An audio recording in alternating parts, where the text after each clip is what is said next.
I think that this election was Trump versus the media. Joe Biden is just a placeholder. Hello there from Bedford in the United Kingdom. How are you all? Welcome to the What Bitcoin Did podcast, which is brought to you by the Mighty Kraken, the best place to buy, sell and trade Bitcoin. I'm your host Peter McCormack, and today I've got a 3-part interview with American HODL where we discuss the US election. And this was made in 3 parts, so the first part was before the election evening, once during the evening, and then once today, which is 2 days after the election. But before we get into that, I do have a message from my amazing sponsors. So first up today, we have BlockFi, the future of... Well, I keep saying the future, but it's the now of Bitcoin and financial services. So with BlockFi, firstly, you can open up an interest account, which is something I did. I am a customer of BlockFi's. I have been all year, and I've now earned over 1 Bitcoin in interest, which is super cool.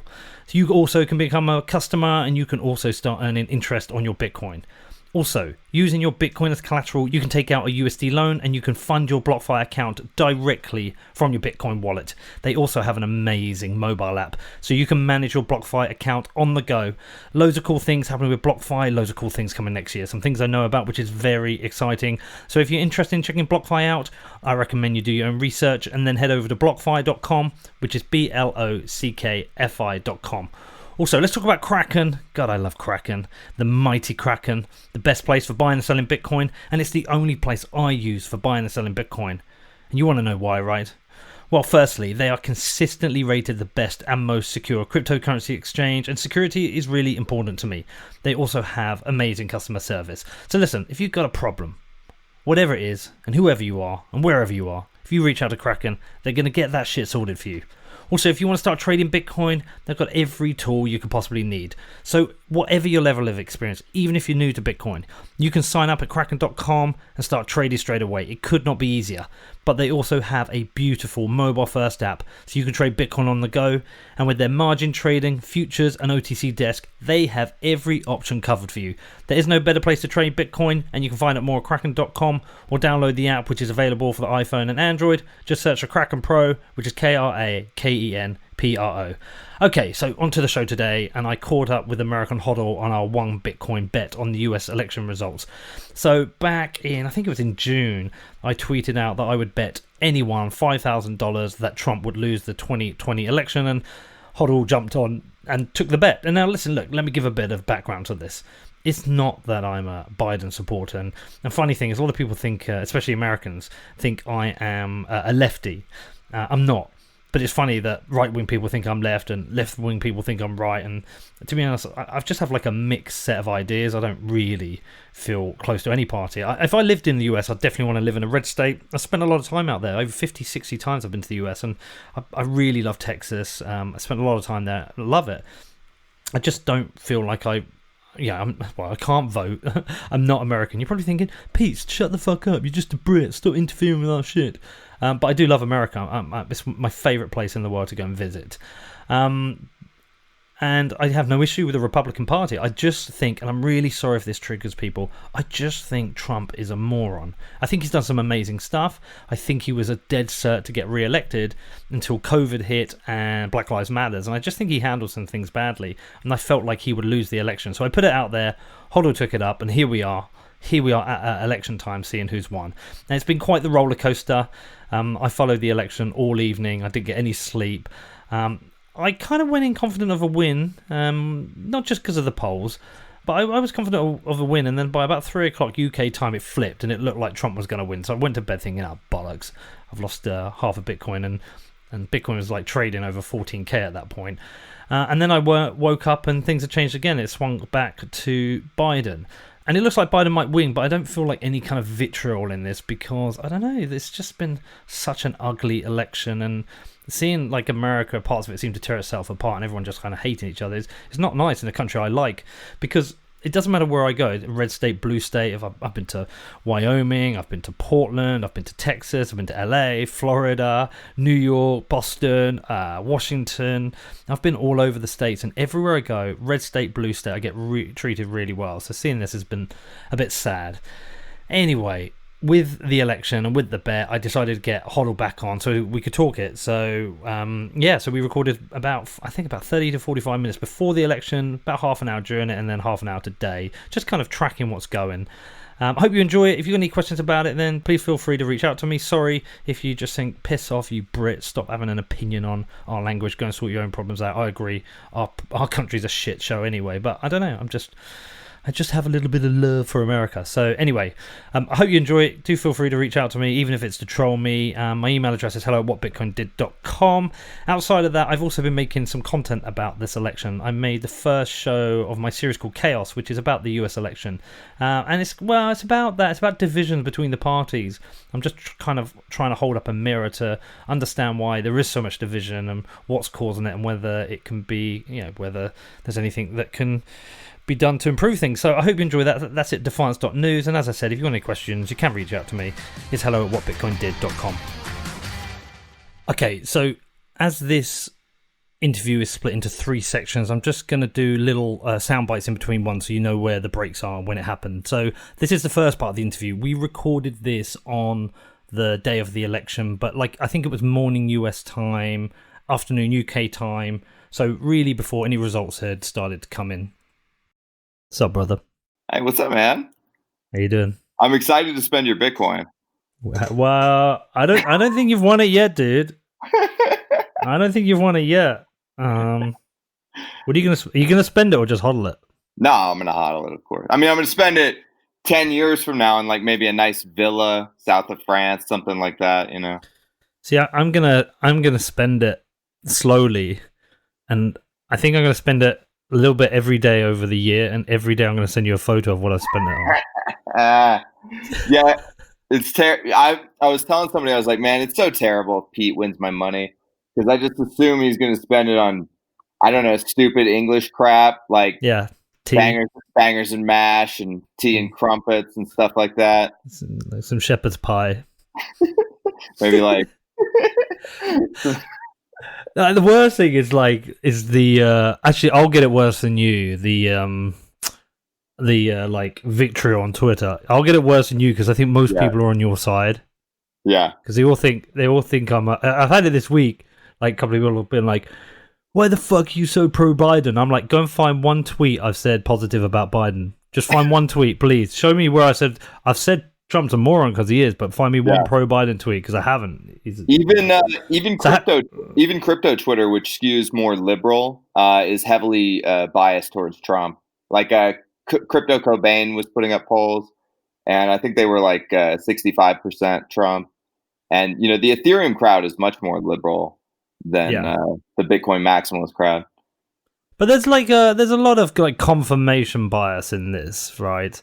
I'm not surprised in Bitcoin world that we don't have many Democrats and Biden fans. I think there's some hypocrites, right? There's people they're totally anarchist, and then they're like, oh yeah, but they secretly want Trump to win, or libertarian, but and then it's they'll give some excuse well, he wants freedom and he wants they talk about some of the things that mildly align with it, but basically it's still big government. It's still on that spectrum of collectivism. So I personally don't claim libertarianism because I think the state is a weapon, and that machine has already been built, and people will harness it and use it against others. So you might as well attempt to get your hands on it. So you know what I mean? All right. Well, listen. Look, we took out a bet. How long ago was that? It was 3 months ago. It was during the riots during the summer, so it probably would have been July-ish. I think we made the bet. It was before July 4th because that was when the Mount Rushmore speech was.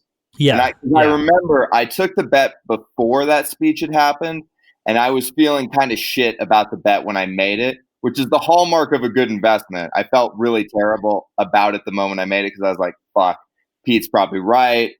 Trump doesn't seem to have an answer. He's losing ground. The pandemic is hitting him hard. People are angry. They're in the streets, yada, yada.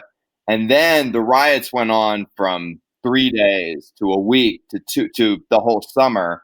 And then by the end of the riots, the summer of riots, it was clinched in my mind for Trump because normal, regular, hardworking Americans hate that shit. They hate it. Well, it's funny you should say that because when I took the bet, I was fully confident. I was like, Trump's fucked. Yeah. And then funnily, Mount Rushmore, I was like, no, that was a good speech. I mean, I don't know who wrote it. I'm assuming like Tucker Carlson had He had a good writer wrote it. Yeah. But it was, you know, I'm not a fan. I'm a fan of a lot of Republican ideals, but I'm not a fan of sometimes the way they're delivered. But I thought, you know what, that is a good speech. That's a good speech. Let me ask you this about one of your tweets recently. Why do you think that Tucker Carlson is a grifter equivalent to Don Lemon? Because I see them as very different. I think they're doing the same thing from the other side of the aisle. I see them differently. Like, I do not like Lemon at all. I just don't like Don Lemon. I just think he's just full of shit, and I can't watch him. I have to turn it off when he comes on, because it's just like he epitomized Trump derangement syndrome. He's fully infected.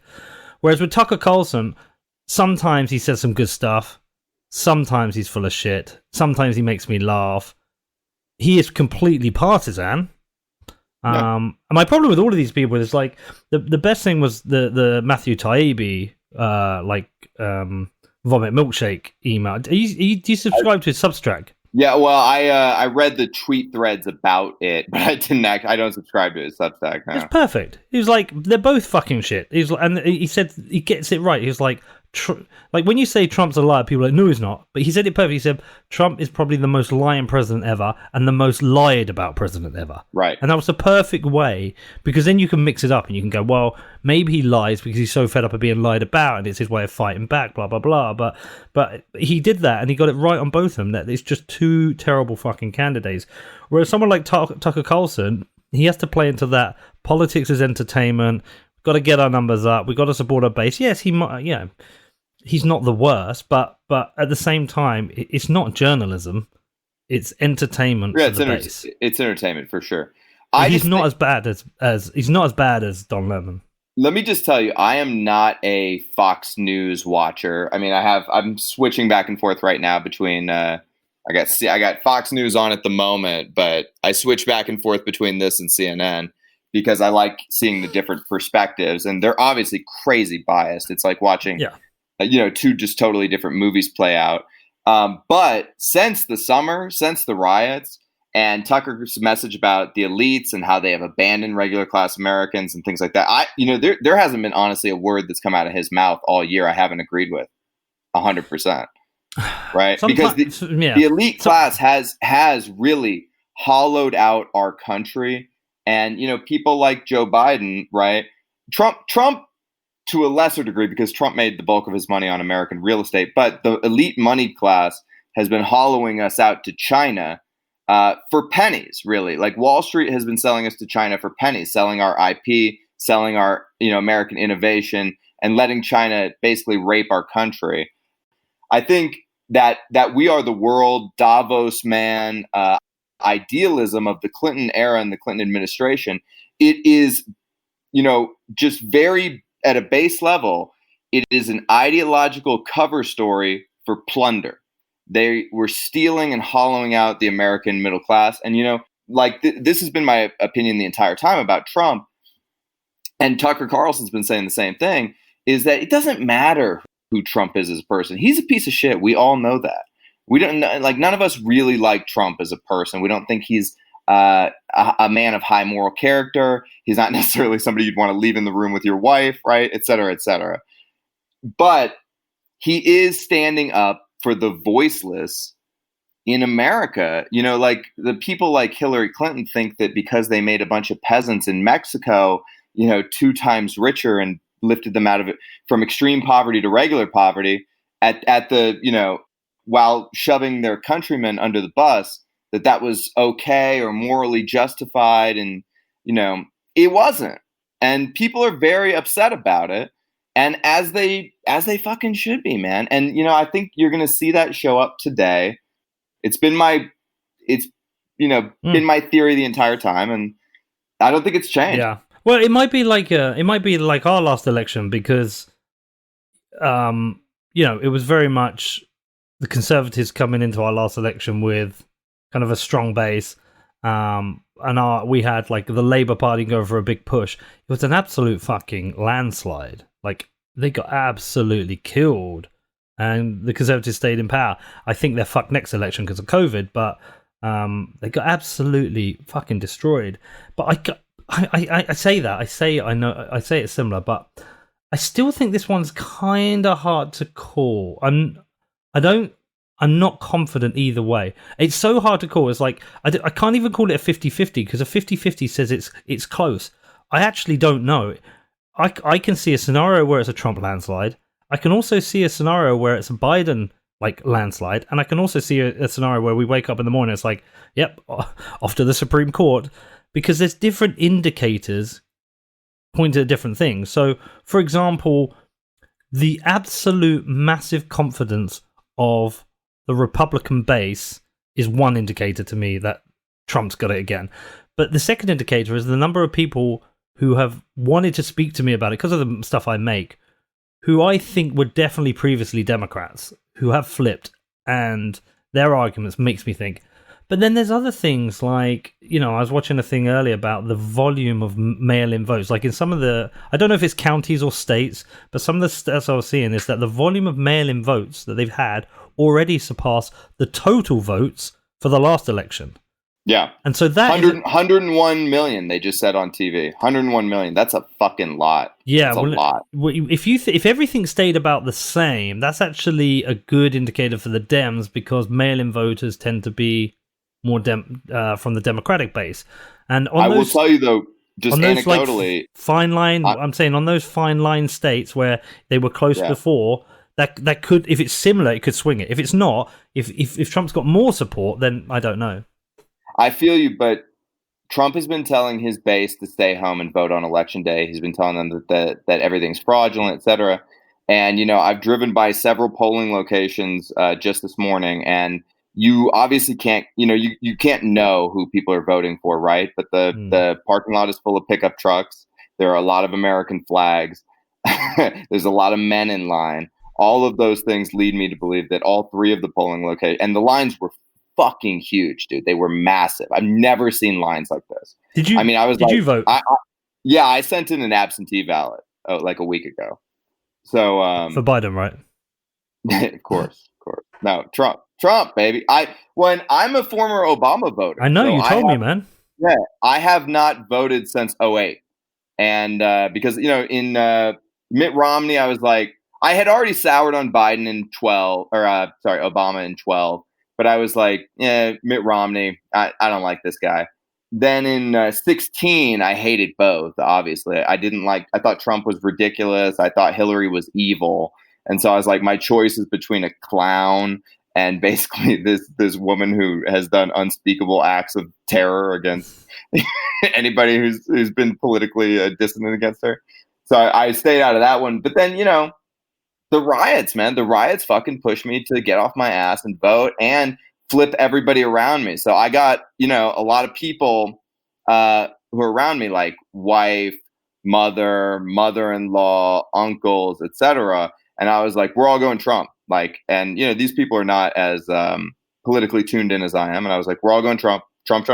But that's an anti-left vote, right? That's not a pro-Trump. That's an anti-left. No, I'm not pro-Trump at all. I'm anti-communism, and I do think that Biden is a backdoor for communism. I still don't buy this shit.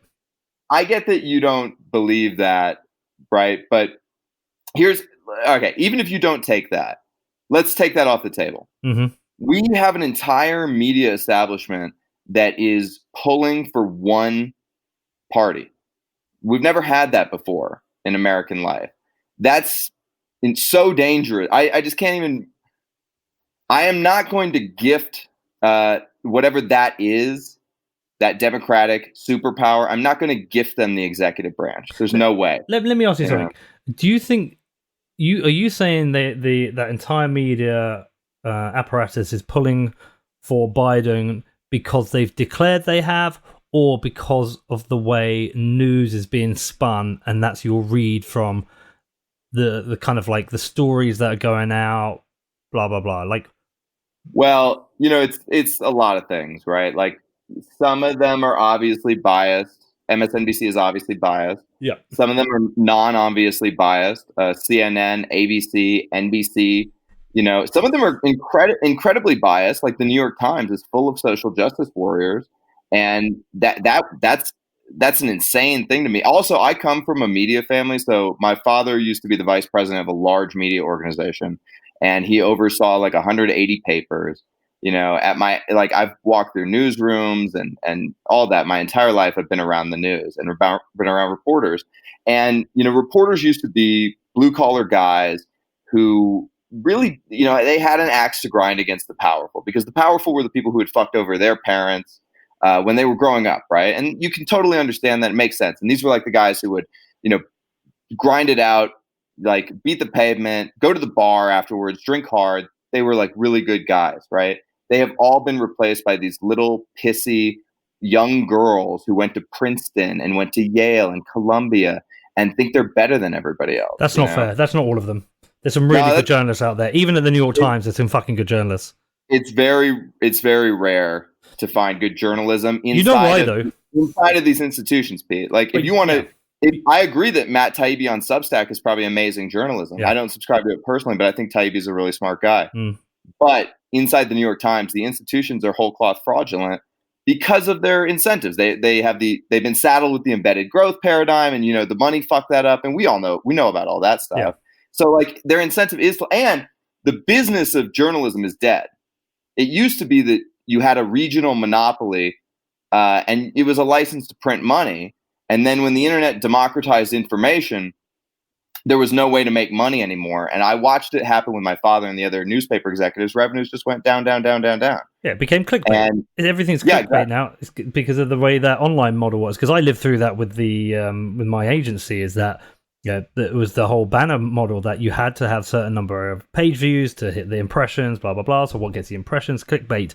It's funny though. I was thinking about it today. Like a lot of people complain about clickbait, but social media conspiracy grifters are essentially using online clickbait for likes and followers themselves. They're part of the problem as well. Yeah. But I think there are some good people out there who want to be journalists.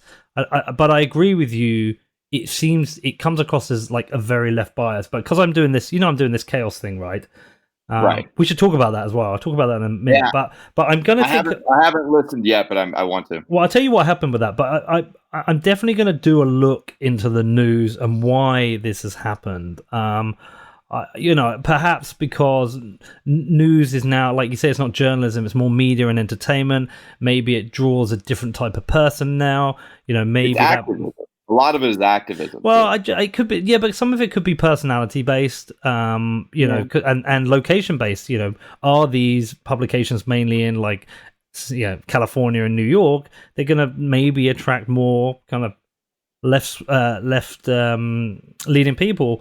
But I agree. So that's one of the reasons I changed the whole chaos thing. So I did the first thing. We're going to do the Accidental Dictator, and we wrote. I'll share it with you. You can have a read of it.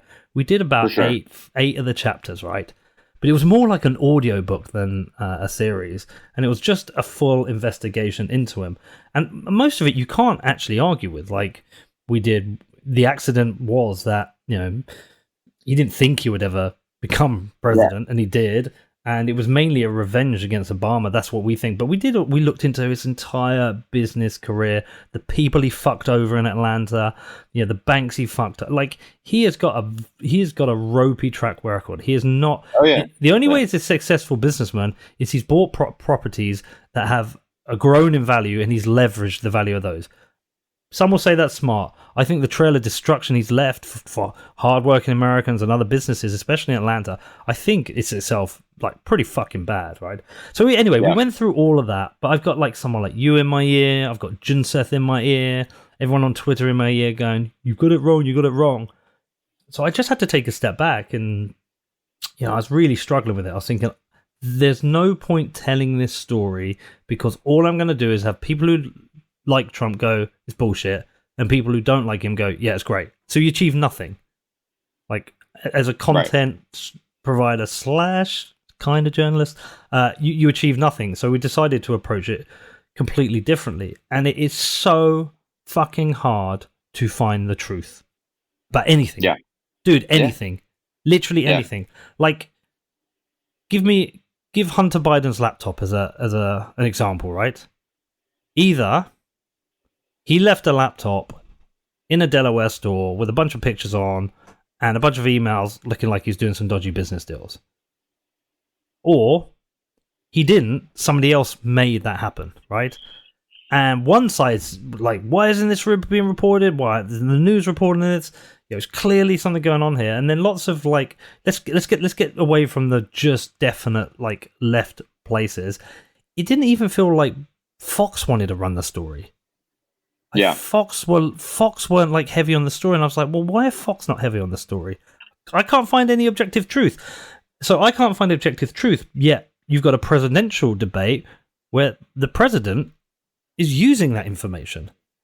I don't fucking... Like, how is anyone meant to know what the truth is there? I mean, what do you even think, dude? Man, it's like...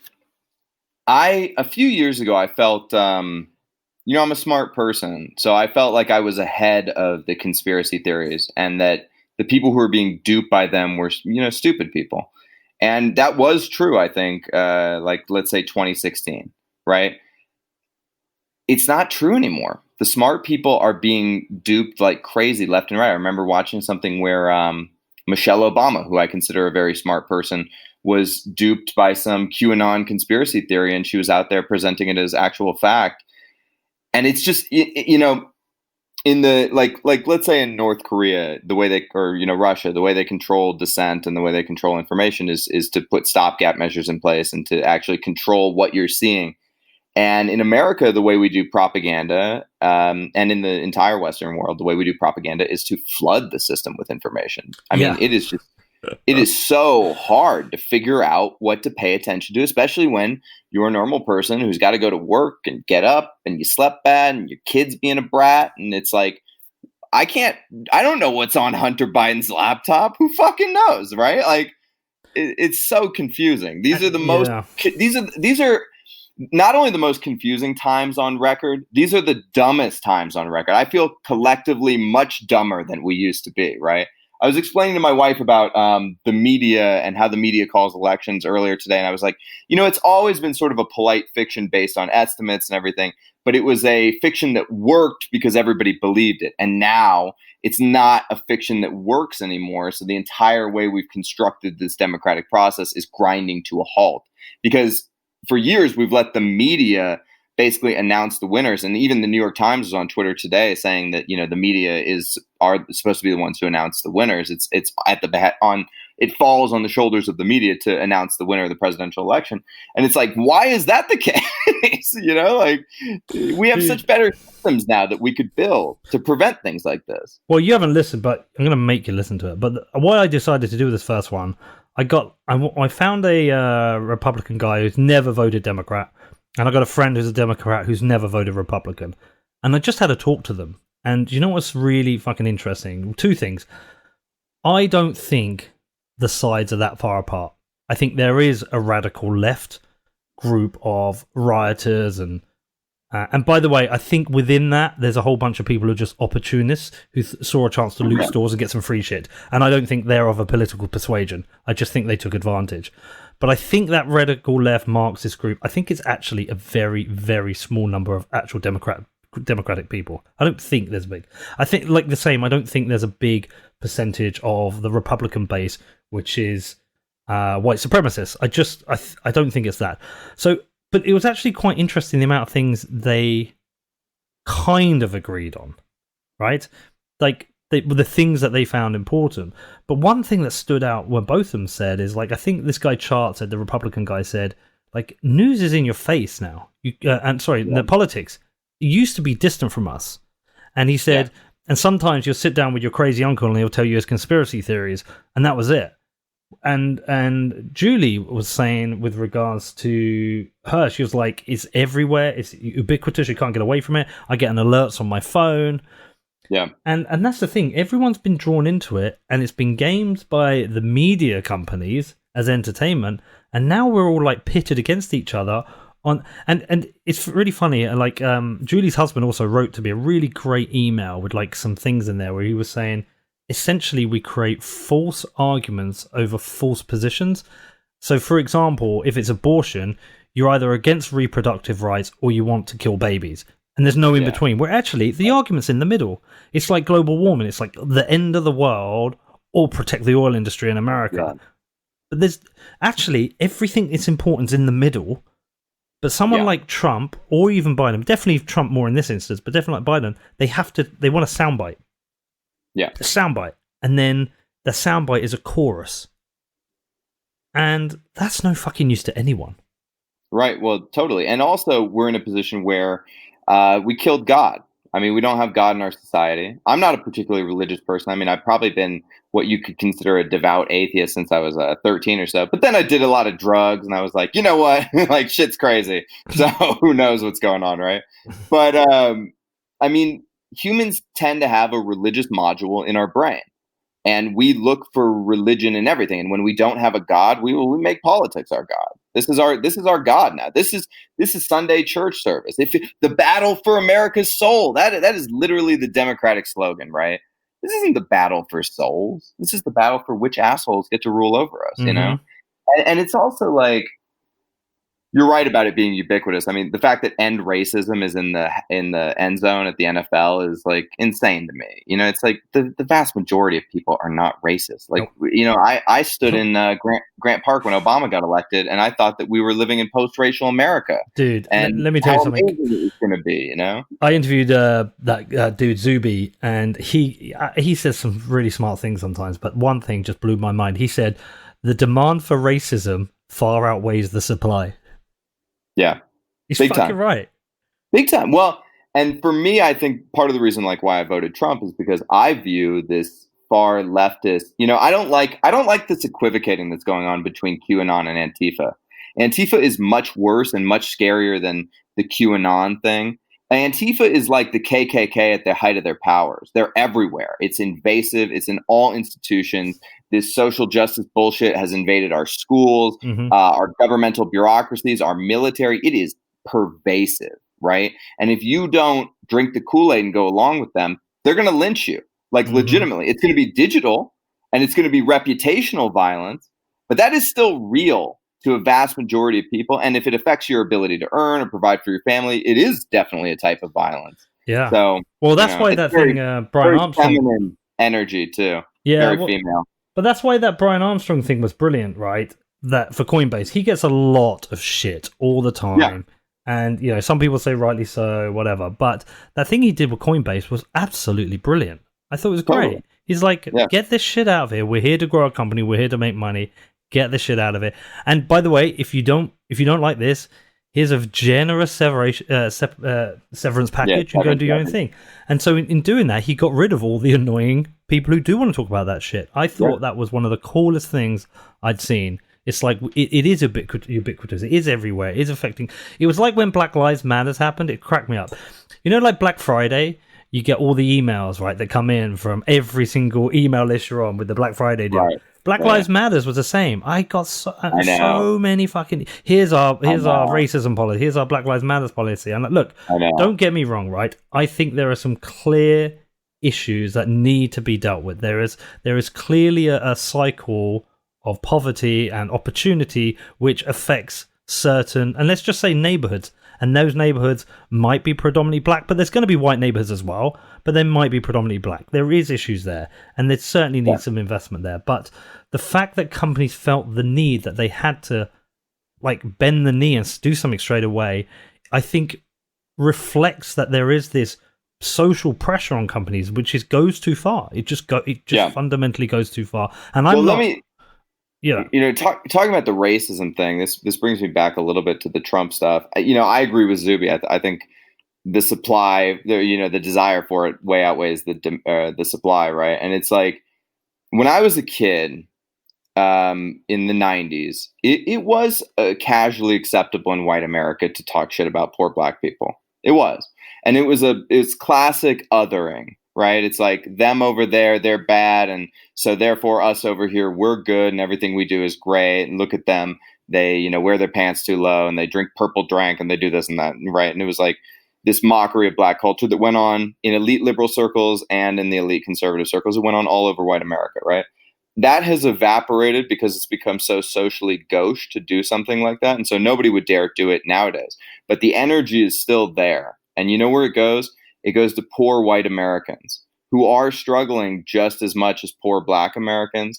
But it's become acceptable to view them as basically pieces of shit who deserve everything they get. Oh, fucking factory closed and you're addicted to opiates. Why don't you learn to code, right? And then that's where that whole thing came from. It's like, how dare you belittle these people and tell them to learn to code when your dumb ass can't do that? You can't learn to code, right? And then we memed it so hard on Twitter that we're not even allowed to say it to the elites anymore, right? When they're the ones who are provoking these people who are dying of diseases of despair, killing themselves at insanely high clips, their lives are bad, really fucking bad. All right, let me ask you a big question then, because this is a really important one for me. And Donald Trump loves them, and he supports them, and he sees them. You know, division has been gamed, right? If you are a political leader, division is gamed for you for your end goal of retaining power. Less so than the others, but let's just say it is. Division has certainly been gamed by the news companies, the Roger Ailes strategy. Let's go after the Republican base. Let's not fight for everyone else. Let's create a multi-billion-dollar advertising business off the back of that. Right. Yeah. So there's no need for us to be impartial. We just have to support our base and keep them happy. The strategy then copied certainly by MSNBC on the left, and to a certain extent CNN and blah, blah, blah.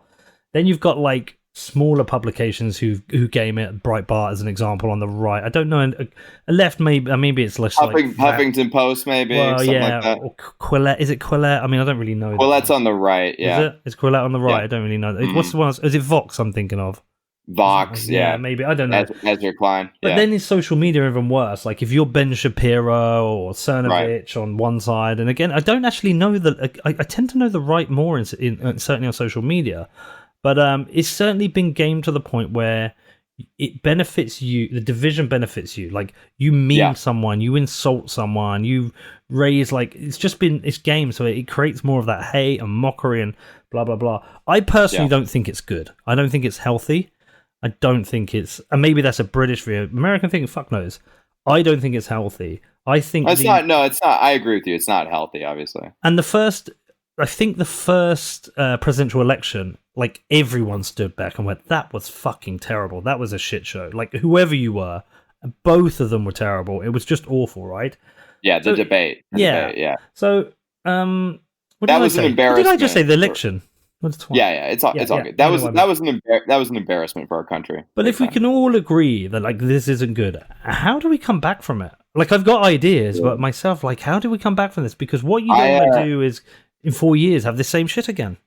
Yeah, I feel like we're at this point of the movie, right, where like there's this idea, from B.F. Skinner, from behavioral modifications, that like if you can control a thing's environment, you can control that thing. And we are the thing, and our environment has been controlled. It's like the end of that movie Seven, where he's like John Doe has the upper hand. You know, it's like that's the moment of the movie where we're at, where I think those of us who are paying attention are realizing. Like I deleted my Facebook, my Instagram, and all that shit. You know, I'm still on Twitter because that's where the Bitcoiners are, and I love the Bitcoiners. But I just can't engage with friends and family and like have like bicker constantly, and like I'm as gaslit, I'm as gamed, I'm as fucked up as anybody else. And, just having that slight degree of metacognition, just enough to delete the apps and get the fuck off, has been really helpful for my mental clarity, mental sanity, all of that. Right. But like, how do we have that unplugging in mass? Because we're in a trance. Mm-hmm. And if we don't get out of it fucking soon, civil war is going to happen here in America. And I don't know what's going to happen in the world, but it could be worse than what a civil war looks like. Well, do you know what's funny? I was talking to, I think it was my brother. Like, I think people think of civil war as like I mean, you've had like one civil war previously where you kicked our asses out, and you chucked away the tea and your big soul because you kicked us out. But like, well, that was a hard fork. I mean, you guys are like the Bitcoin Cash, and we're like the Bitcoin. You know. shut the fuck up. We're not Bitcoin Cash. we're not. But anyway, listen. Like, you had that civil war, right? But that was a war, right? An actual war with guns and fucking cannons and proper war. I think when people talk about civil war, I've heard some people say it's ridiculous. I don't think if you have a civil war, I think in some ways you're in a civil war, but it's like a cold war, like it's a cold civil war. Mm-hmm. It's being fought over the internet and cancel cultures. Getting canceled is like a death. Yeah. In the 1880s Civil War, right? It's like you getting reputational violence done against you is like a death in this day and age, especially if you're a regular person with asymmetric power. Like you don't, like one of the big accounts, like you were talking about, the influencers, they send a hate mob after you, right? And you're some little piddly account, like who was the woman, Justine Sacco, right? Who was on Twitter and she made a joke about being white and how she can't get AIDS. Do you remember this story? No. She was one of the first people she was just a regular lady. She popped a Xanax and some wine. She was getting on a flight to South Africa. Oh, no, I remember. She woke up and that shit blew up. Yeah. Well, heading to South Africa. Hope I don't get AIDS. JK, I'm white, right? And when she woke up, she had lost her job, her relationship, her reputation was in check. Right. So, like, that's happening all over the place. And that is like getting shot by a cannon. Yeah, but you know what? There's a slight difference. Like, I felt sorry for her, but she said a dumb thing, right? But I felt sorry for her. Like it was too extreme, but she said a dumb thing. But people are getting canceled. How many times have we said dumb things? Yeah. But what I mean is, like, now, I think it's very hard for you to be a pop star or a Hollywood actor and come out as a Donald Trump supporter. Oh yeah, I mean, you can't do it. You can do it if you're like Kid Rock, or you can do it if you're country and western star, and you can perhaps do it if you're a rapper and kind of get away with it. Did you pay attention to Chris Pratt? Yeah, man. Yeah, so you saw that, right? Dude, that was so fucked up. All he did was not show up to a Biden fundraiser. That was it. He didn't say, I'm voting for Donald Trump, nothing. And what people did is what people are doing a lot nowadays is they're projecting onto him, right? He may not even vote for Trump. We don't know. He didn't come out in support of Trump. Who knows? Who's to say what's in the guy's head, right? But like people assumed, and then they started trying to cancel him because of an assumption. It's fucking dangerous. Yeah. That kind of thing, Yeah. Well, it's a witch trial. Yeah. Right? But it's like everyone, I think almost, look, one way it gets solved is a good, I don't mean right as in on the right person comes in as a presidential candidate who wants to build unity and doesn't want to play the shit show, and that kind of like Obama first, Reagan. That'll be post collapse. Yeah, but I think that kind of person who just says it for what it is, and everyone's like, yeah, we've had enough of this. I think it can happen that way, but I'm like, I don't see how else it can happen. The only way I see it happens is if we're gradually moving like this is the like last burning embers of this kind of like, we're in that fourth turning. I've not actually read it, so I don't know how it all comes crumbling down, but like, for example, I was listening to your interview with Raoul Pal, and I agree with him that we're heading back towards feudalism. And so I think we are going to be these I think the sovereign individual, which you haven't read yet, right? No, but could you hear in that interview, like my mind was like clicking. I was like, hold on. You need to read it. But I've got it downstairs. I think the thing it gets wrong is that humans do have a desire to collectivize. And so it's really not the sovereign individual, it's the sovereign collective. Okay. And so I can buy that. If you look at like Bitcoin maximalism, we kind of are one of the first tribes of truly like sovereign pirate collectivists, right? Like we're a tribe and we live online and we fucking maraud all day long. You say something shitty about Bitcoin, we're in your mentions, fucking you up, left and right. You say something great, we're showering you with love. And what we're doing is we're creating our own sort of behavioral environment in which you come into Bitcoin. So like the same way Facebook and Instagram and Twitter game you with algorithms, we're gaming you with negative and positive, love, affection and then hate, derision, and we game you socially that way. And that's why people like Michael Saylor, like for instance, when Michael Saylor put in 425 million, and then he came out with that super Chad post where he was like, by the way, I have another like 180 million because I fucking fall out. Yeah. And if he had done that anywhere else on the internet, right, that is bragging about wealth. That is gauche. That is, I can't. I don't know if there were all these pictures of Kim Kardashian's birthday, and people were like, how could she during the pandemic? And I was like, I can't believe I'm sticking up for Kim Kardashian. I was like, let her have fucking fun, man. Who cares? Like, she's rich. She earned it, whatever. But in Bitcoin Twitter, we praise you. We praise you for being rich. What a fucking amazing thing that is for a rich person. Right? In a world where everybody else hates your guts. But that's a traditional American thing, right? Yeah, totally. Because in the UK, we all hate rich people. Like any success, we hate you. We will say to you, congratulations, well done, I'm really proud of you. But like when you're gone, we're like, fuck that guy. But whereas you're like a class trader in the UK or something, right? But like when I in America, schools and stuff, you're okay. Like nobody cares because then you're expected to be a rich prick. Yeah, but like America wants people to be successful. I get that. They love that. Yeah. But not everyone. Well, it's like most how to say it. Like there used to be this thing under the gold standard where if you saw a guy driving down the road in a Cadillac, you were like, I want to be him. I'm jealous of him, and I want what he has for me. And then when it became fiat power games, you saw the guy rolling down in the Cadillac, and you wanted to throw a fucking rock at it. And you were envious of him, and you thought, I'll never get that, so I want to take it from him, right? Mm-hmm. And so that is a prevailing sentiment in American life now. And you talk to younger Americans, they're really, really socialist, and they really despise wealth and think there shouldn't be billionaires and all this kind of stuff, right? Because they know that the system is unfair and they're getting fucked one way or the other. But my point is, if you come into Bitcoin with and you just say, I'm a rich guy who bought Bitcoin, we're all your best friend and we love you. Well, yeah, because we want you to tell all your rich buddies and get them to do the same, right? Of course. You're a human. You're a human, and psychologically we're manipulating you. Well, right? Bitcoin's game for us. We all do well when the rich guys come in. Yeah.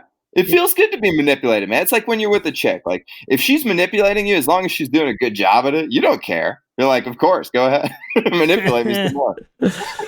Well, listen, bro, we were going to do 3 like half-an-hour shows. We've probably done 3 3-hour shows. But listen, I want to go and watch some news. So I guess at like some point where it starts heating up, maybe in a... What time is it right there? In like 10:45. I'm going to be up all night, dude.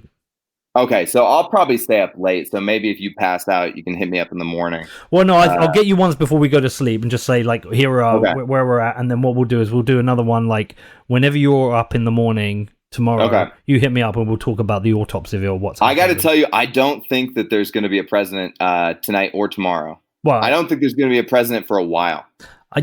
I'm kind of got that feeling. There's going to be some declarations that happen on both sides. But nobody's gonna be conceding, right? And in an American election, like when you concede, that's when it's over. Yeah. So I don't think either side is going to concede anytime soon. All right, dude. Well, listen, I think the same. All right, well, let's catch up. Well, whenever we need to catch up, we'll catch up and talk about it. Yeah, just hit me up. Next up, I talked to American HODL more about the US election and our bet. But before that, I've got a message from my amazing sponsors. Okay, so let's talk about sportsbet.io, the best place for online gaming. Have you checked them out yet? Have you been on and laid up a wager? I'd like to say there's some good money betting on Liverpool. I mean, we're having a great start to the season. But there have been a lot of crazy results so far this season. A lot of goals going in, a lot of unexpected results. So, yeah, strange start to the season. But with the return of the Champions League and the Europa League, Sportsbet have welcomed back those competitions with a special offer for footy lovers. So they are offering a number of missions whereby if you hit a streak during the competition, you can win up to 1 Bitcoin in cash prizes. And you can find out more by heading over to sportsbet.io/promotions, where you can opt in and view the terms. If you do want to do that, sportsbet.io is sportsbet.io. Okay, lastly today, but definitely not least today, with Bitcoin going on a fucking rampage. What was it? $15,132 right now. Bitcoin is crushing it. But therefore, if you have not got your security shit together, now is the time to do it. Now is the time to be considering Carlson. Now, I did this, nearly 6 months ago. I reached out to the team. I was like, look, help me get this crap sorted. I'm going to mess this up and I'm going to lose my Bitcoin. And they did. I set up with their Platinum package, and now I am protected from mainly my own stupid mistakes, but also hacks, in-person attacks, any kind of device failure, and a whole bunch of other stuff.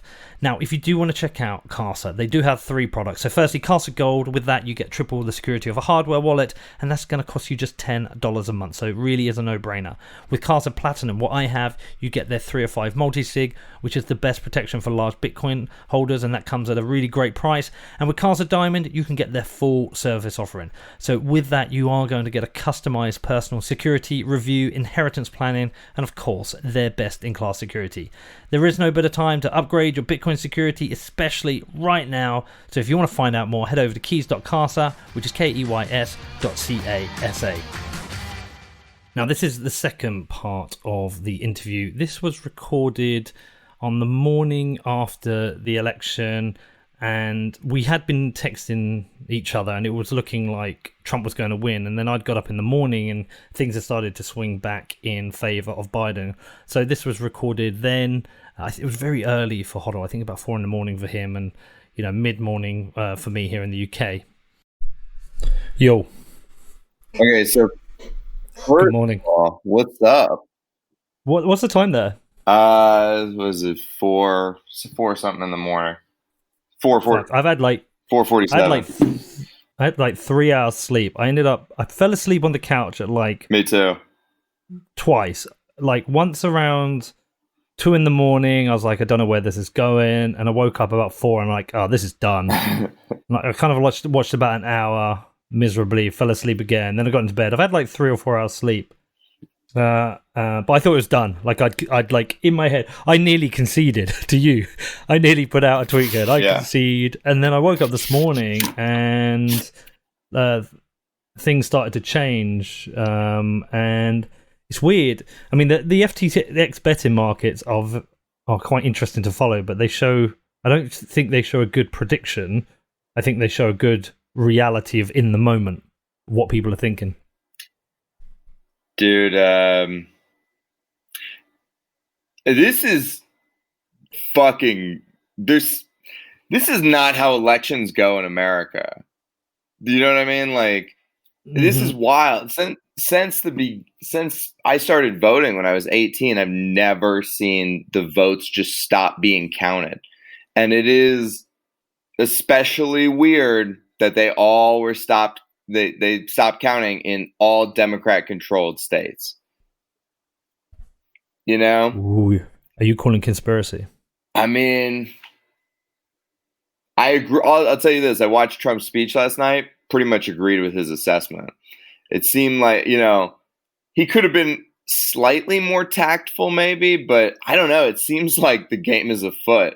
It seems like something is going on. And now, taking granted, I just woke up 5 minutes ago, so that statement's been largely rebuked. Okay, even by Republican people. I mean, I saw Ben Shapiro, but he's a pussy. No, actually, I think Ben Shapiro is in fairness, he's willing to challenge Trump, which I think both sides need themselves checked out, a bit like we have with Bitcoin, right? How we keep people in check. Yeah. Even though we're all on the same side, we want number go up. We keep each other in check, right? We don't tend to have that in politics because it's so partisan. I actually think it's quite good that Ben Shapiro does that sometimes. I think the libs need it a bit more as well. Well, Ben Shapiro is hearkening back to this centrist America of yore that's gone now. I mean, we don't have that political class where you hit each other hard on crosstalk on CNN, but then behind the scenes you're friends, right? Tucker Carlson was alluding to it on Fox News last night. I don't know if you saw the clip of him, but he basically went on Fox News and called bullshit on the whole thing. And he was like, and if you watch the coverage from Fox, even Fox was terrible towards. It was terrible, terribly biased towards Trump or against Trump. Sorry, it was amazing. They called the entire West Coast without a vote being counted.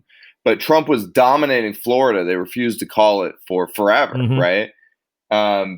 What's up with Pennsylvania? I he was dominating that when I went to bed. Yeah, he's still dominating that. I think the thing with Pennsylvania, like some people have still got it in play. In my head, it seems too far out. But then it was funny, like I say, I'd given up. I was like, okay, Trump's won, fair enough. And I'll come back to that because I've got an interesting point on that. But there seemed to be like this like quiet confidence on CNN. It's like, just wait, let's just let the votes come in. And also, I think these people are pretty smart. I think everyone knows what they're doing. I don't think either the Biden camp or the Trump camp cared much about the polls. I think they knew exactly what was going to happen. Right. I think they knew it was going to come down to these mail-in votes, and it was going to be a close call because all of the rhetoric from the last kind of week starts to make sense. I think they all knew. But I think Pennsylvania, that seems a big gap to close. Like we're talking 500,000-600,000 votes, whereas Michigan's gone from like whatever it was, like 220. I can't remember. It's like 26,000 now. Yeah, well, Pittsburgh is Trump's. They should declare that because I mean, he's up like 700K votes, and he has been since last night. We'll see. I mean, I don't know what's going on with the counting and the bullshit, right? Michigan. Can I tell you something I have noticed? Yeah, and I actually quite like. So when Trump was there was a point where Trump was ahead and clearly ahead, and it looked like he was going to win, and it's also turned back this day, and there hasn't been a lot of vitriol. Now I don't know if that's nerves, but I hope it carries through. You know, whatever the final outcome of this, I hope everyone just like takes a step back and go, this wasn't good. The last 4 years hasn't been good. The presidential debates weren't good, or the mudslinging has not been good. I hope everyone kind of steps back and go, none of this has been good.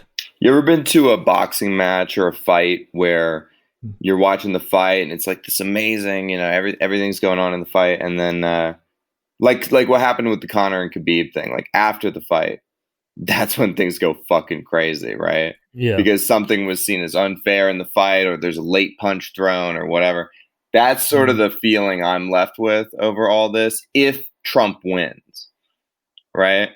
I don't know if Trump loses. I think people are going to feel shitty like it was stolen from them if Trump loses, because of it's very coincidental that it's all Democratic governors. But I mean, I guess the theory that the Democrats voted primarily by mail, and that they were counting the mail-in ballots. I think they're calling the theory the red mirage already, right? Yeah, I've seen that. Which is disconcerting that they already have a name for it and everything, and that it was like pre-planned. But we'll see. I mean, Pennsylvania's going to Trump. Nevada is like really close, which, by the way, I'm here.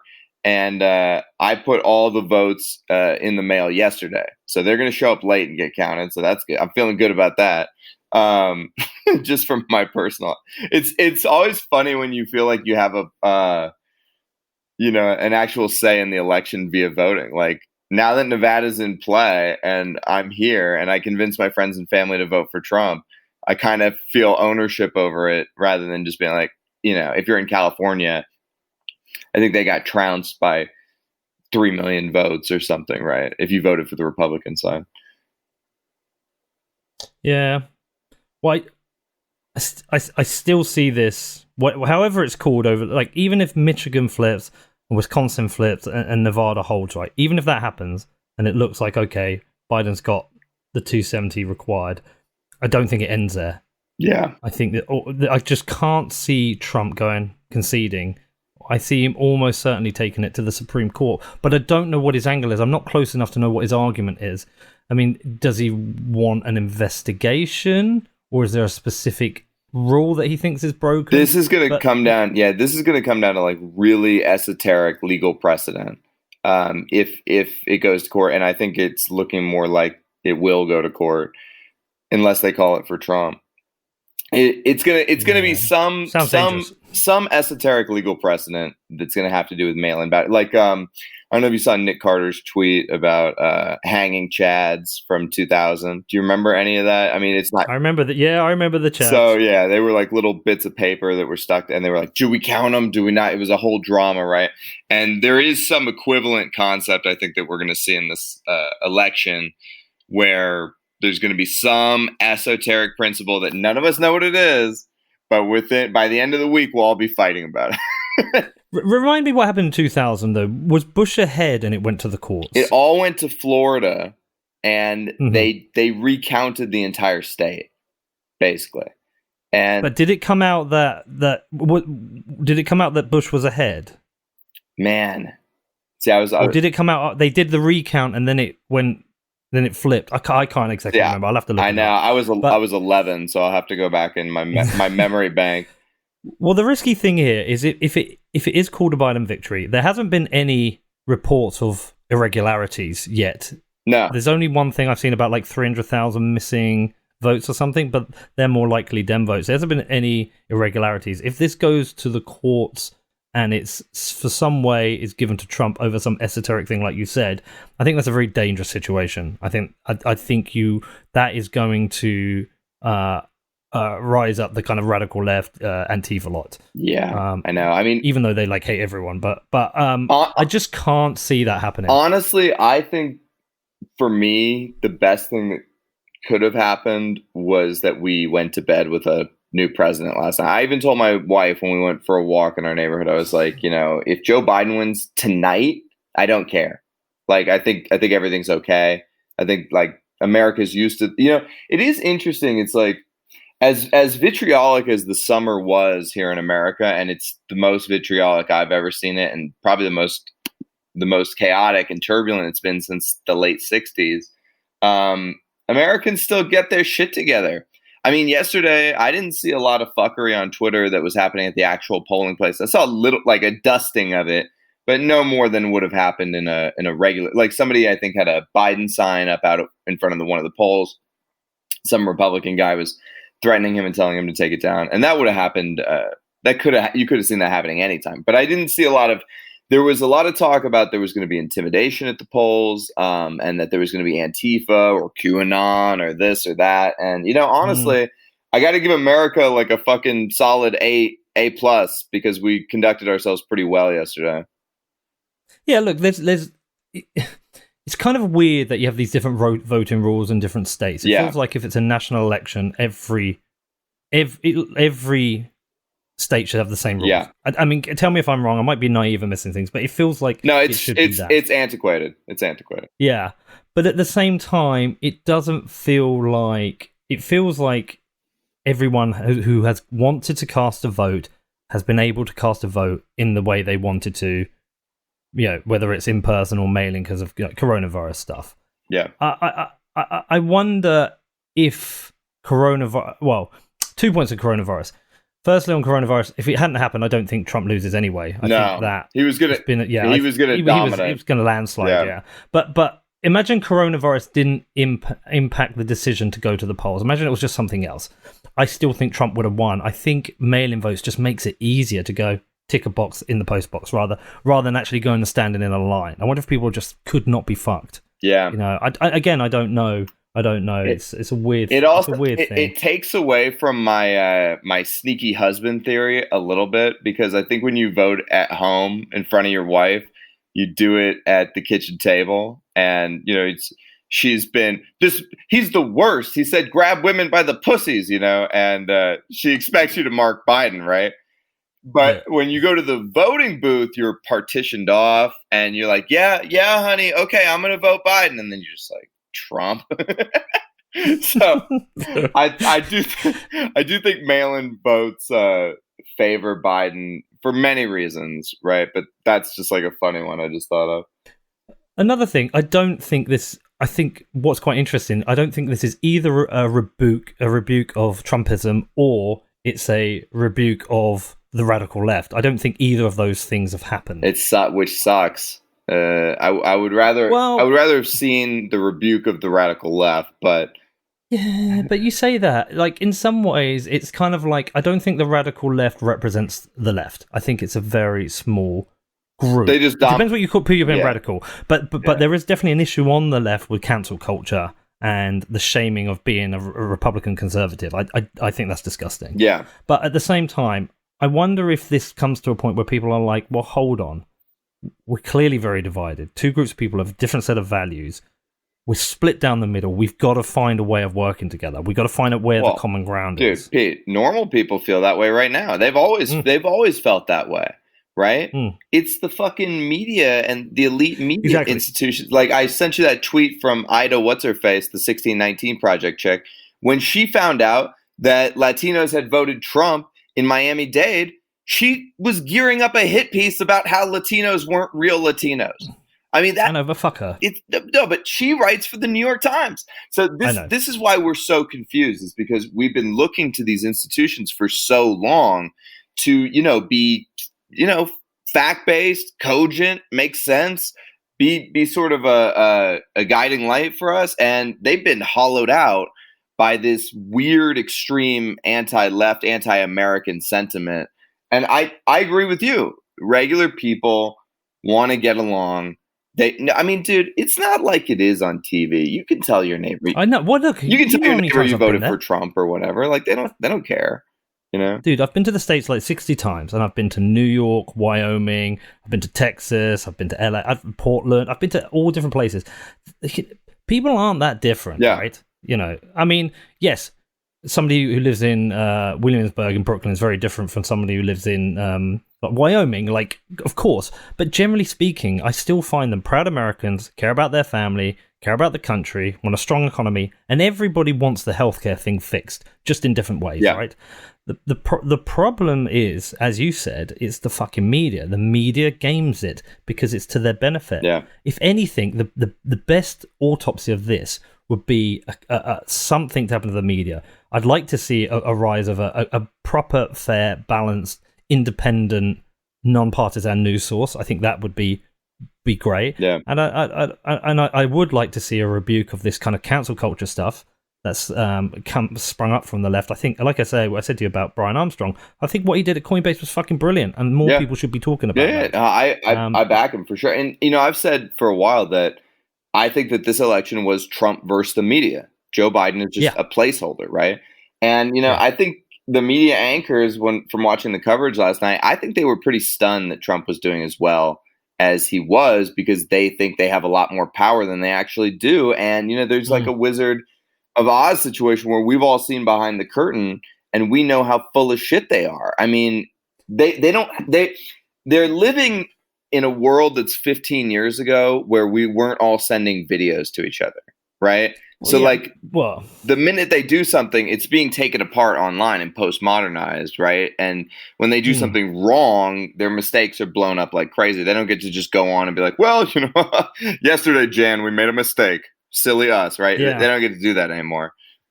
Well, we all get so many different sources, and it depends. Like, some people are very partisan and refuse to check themselves. But I wrestle with this shit, right? Yeah. And when I was making this thing, I cited that accidental dictator. Like, I was firm in my views of Donald Trump as his business career being a myth, fucking people over, stuff like that. And I still think that deserves looking into. I agree with that. I agree with that. I don't think he's a good businessman. But what I needed checking on, which you did and Junseth did and various people on Twitter did, is that I still hadn't spent enough time understanding why some people didn't care about that. Like, the bigger issue at play was that there's kind of like strong independent individualism that's important for people in America, and they don't want to be railroaded into you do have First and Second Amendment, which are things we don't have here in the UK. Like, I try and explain it to my friends. The guns issue is so funny because I try and explain to them, they're like, I just don't get it. Everyone's killing themselves. I say, but you've got to go out there. You've got to spend time in Wyoming. You've got to go and hang out with the Jameson lot. You've got to talk to these people. It's a completely different culture, and it's a completely different understanding. And it really checked me in place with this. I don't know what happens now, but a lot of people need to have a mirror held up to them. Yeah. I mean, I'm proud of Americans that they didn't let the media gaslight them. I mean, I think half of them did, but there was. Hold on, sorry. There was enough of us that didn't. The point I was going to make, I didn't make, is that I think while Fox and CNN still get the numbers, because you're going to sit down in front of the TV, it's on there. What they're not accounting for is the fact that midweek you're getting in your car and you listen to Rogan, and you're getting to work and you're putting on your Twitter and you're seeing things. So, like, while I was firm in my views on Trump, I had my doubts because of the people I spoke to on Twitter. I had my doubts because I was listening to stuff on Rogan. Like, and these little doubts in your mind are starting to make you think. Hold on, we can't trust these media companies anymore. Yeah, we still don't have these good universal sources of truth. We haven't got much outside of Matthew Taibbi, but yeah. Sorry, that was what I was going to say. Sorry to interrupt you. Well, truth is just such a fucking tricky concept, man, in the postmodern era, because everybody has their own truth. That's true, right? And I've drilled down on this a lot. And I think the place where you find truth and where you look for truth is in the interstitial space between the subjective. So if you think of every participant in the world as a node in the network, you look at what network behaviors are doing as a whole, and that's where you'll find reality. That's where you'll find truth. You don't look at what this group of nodes is doing or this group of nodes, right? And so I think the media still has a really hard time with that. I mean, I was still watching them last night, and they were demographizing everything, right? They were saying, I think that black women, they came out strong for Joe Biden and blah, blah, blah. And it's like, with the internet, man, did you see that? Did you see that movie, Ready Player One? Yeah, right. And loved it. The kid finds out at the end his best friend is this black lesbian chick. It's totally doesn't look like the avatar, not who he thought. Well, that's going on the internet right now, right? So you don't know who, Fart Face 2000 is. I mean, I met him in real life, but it's like these characters online, you don't really know who they are, and they don't have to be within this standard demo. And maybe they're in a place where in real life, it's dangerous for them to say, I'm a hardcore Trumpian conservative.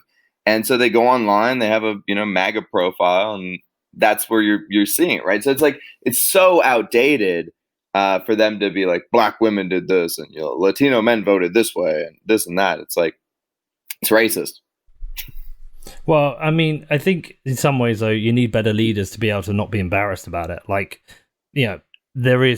Trump has a lot of flaws, right? Yeah, he's not a Reagan. I wish he was Reagan, and then I would feel great, Yeah, or I really like John McCain, right? Yeah, I would have voted for McCain too, except I voted for Obama in that election. And I don't think people would be embarrassed to admit they support McCain. But I also think some people should be mildly embarrassed that they support Biden as well, or definitely embarrassed they support Hillary. Like, both sides have failed to put up good. Well, they haven't failed; they've just failed to support them. I still think Tulsi Gabbard was great. I really liked Tulsi. Well, the Democratic Party has, I think, an interest in losing this election. I mean, otherwise they wouldn't have run somebody as shitty as Joe Biden. I think that Trump is actually good for all the Democratic pundits, the political pundits. It's good for the media. It's good business if Trump wins. It's not good business if Joe Biden wins, because what the fuck do you write about every day, right? Yeah. All right, well, listen, look, I've got my son trying to call me, so I'm gonna go and catch up with him. Like, we'll do another one of these either later today or maybe even tomorrow morning, and then put this out on Friday. Let people see what they think of it. We'll see when it fucking gets. What's your prediction right now? What do you think's about to happen in the next 24 hours? I think Biden's going to take Wisconsin, Michigan, hold Nevada. I think he's going to lose Pennsylvania. I think he's got no chance in North Carolina, and probably will lose Georgia. And I think he'll get his 270. I think Trump's going to come out and start rage tweeting, but and then I think this ends up. It depends what the reaction is. If he starts talking about taking it to the Supreme Court, if he sees rebukes from the Republican side, it might not happen. It depends if people want to stand up against him. But I mean, it gets into the quite complicated areas of US politics I don't understand. But I think Biden's going. What do you think is going to happen? Well, they still haven't. It's so weird that, like, the map I'm looking at, they still haven't declared Alaska, Georgia, North Carolina. Like, those are obviously going Trump. Pennsylvania's obviously going Trump. So to me, I mean, I think it's a Trump win. I think Michigan is going to go Trump. Have you been to Michigan? No, I haven't. Talked to people on the ground there. Yeah, except for the city centers like Detroit, people are Kid Rock conservative. It's great. Yeah, I know what you're thinking, but like, if you just actually track which votes are still to come in, it's mainly mail-in votes, and it's a lot. Like, Detroit is a big. Oh, is there a lot from Detroit? There. Yeah, a lot from Detroit. Yeah. And Biden is something like, again, I could be wrong here. I'd have to check my numbers, but I think he's like 300,000 below Hillary was at this point in Detroit. So that's interesting. Nevada. I think actually Nevada's the most intro. I if I was like in terms of my bet, I'm more worried about Nevada than Michigan. Yeah, I'll tell you just from on the ground here, and I'm in Clark County, which is pretty a blue county. There's a lot of Trump support here, a lot, just anecdotally, Right. but it does feel very split. I've been seeing, having conversations in Ubers where I always hide my intentions, and one Uber driver will be really pro this way, so we'll see. It's Well, gonna I think be if tight. you're Vegas, if you're Vegas, you want Vegas to open up, so you want Trump. Yeah, I think so too. But also, there's a lot of Mexicans that run these casinos, and they still don't really like Trump, for obvious reasons. Yeah, I know, dude. All right, listen, look, let's catch up later, dude. But good to talk to you, man. All right, man. I'll speak to you later. Peace out. Peace. This is the final part of the interview. This was recorded today, which is November the 5th, and was recorded about early evening UK, I would say mid-morning for HODL. Now, obviously, we're probably going to need another final follow-up part once we know everything's been happening, but this is the final part for this episode. Fuck's sake, man.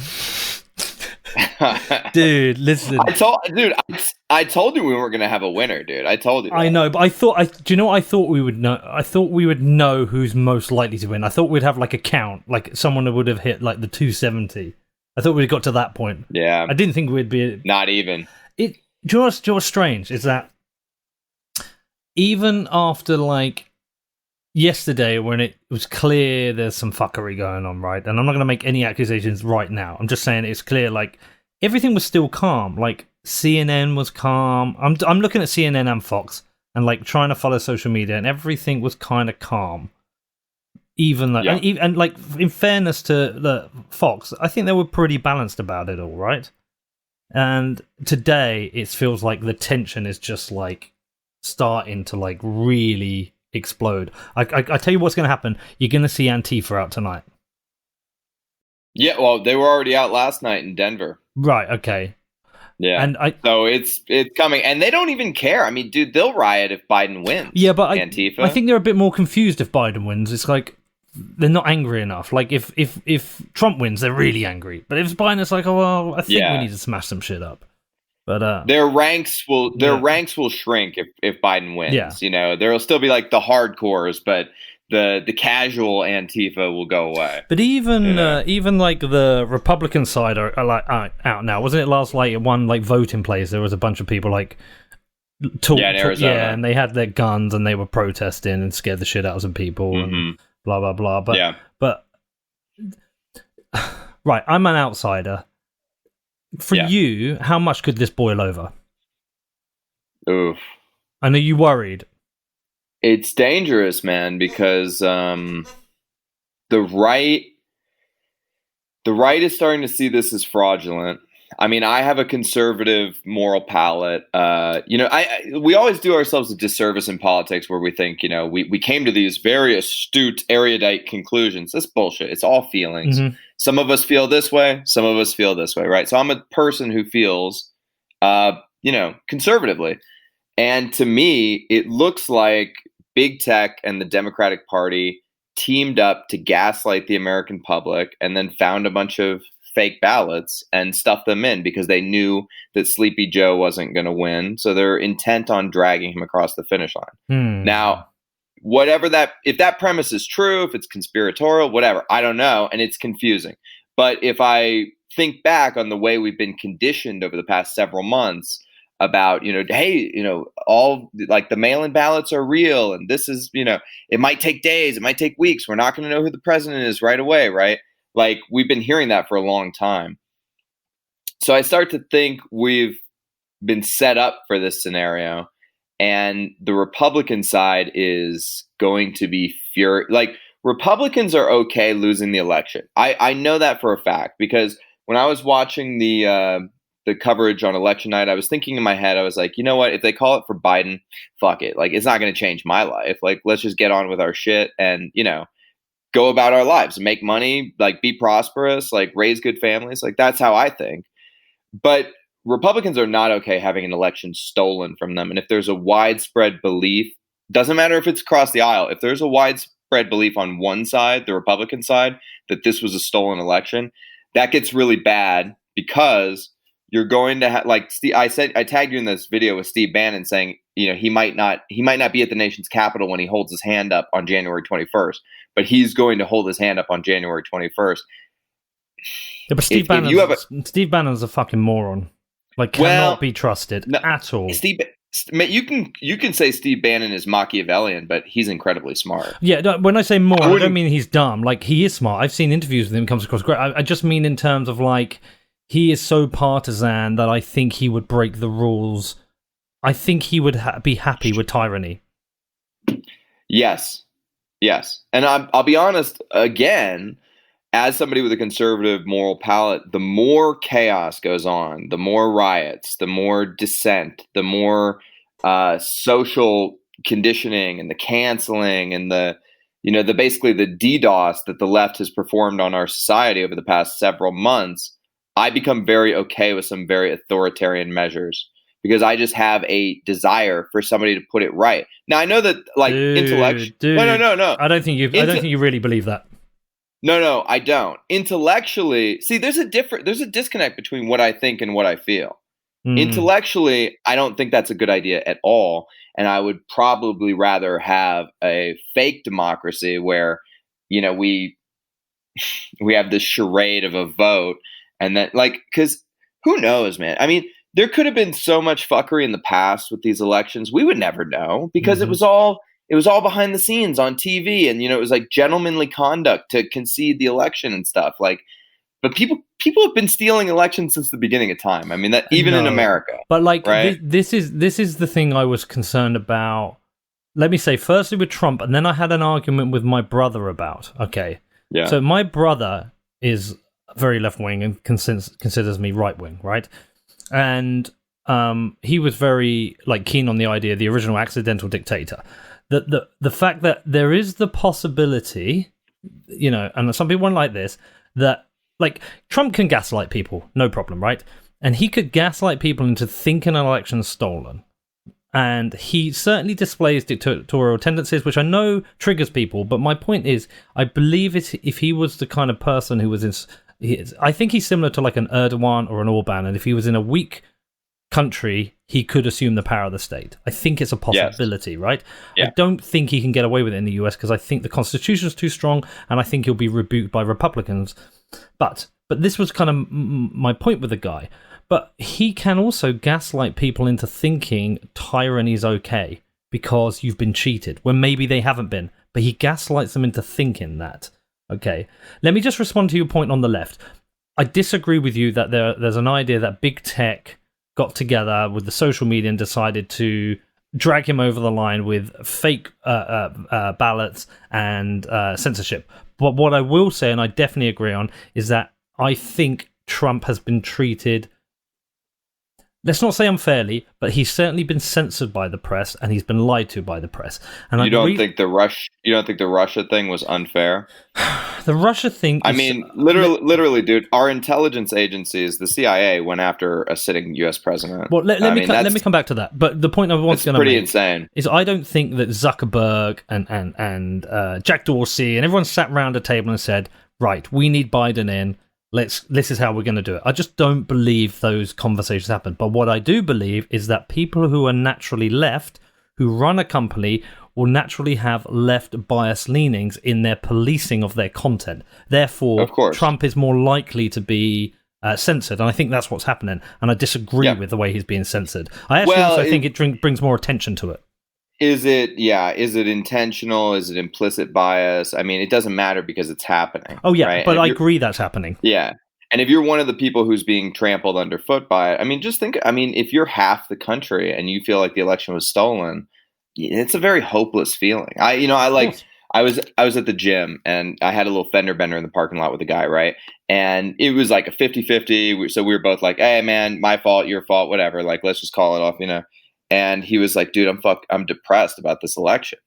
And I was like, why? He was like, because they're stealing it. Like, just look at what's happening. And this guy was a 40-something odd year old businessman in a very nice Mercedes.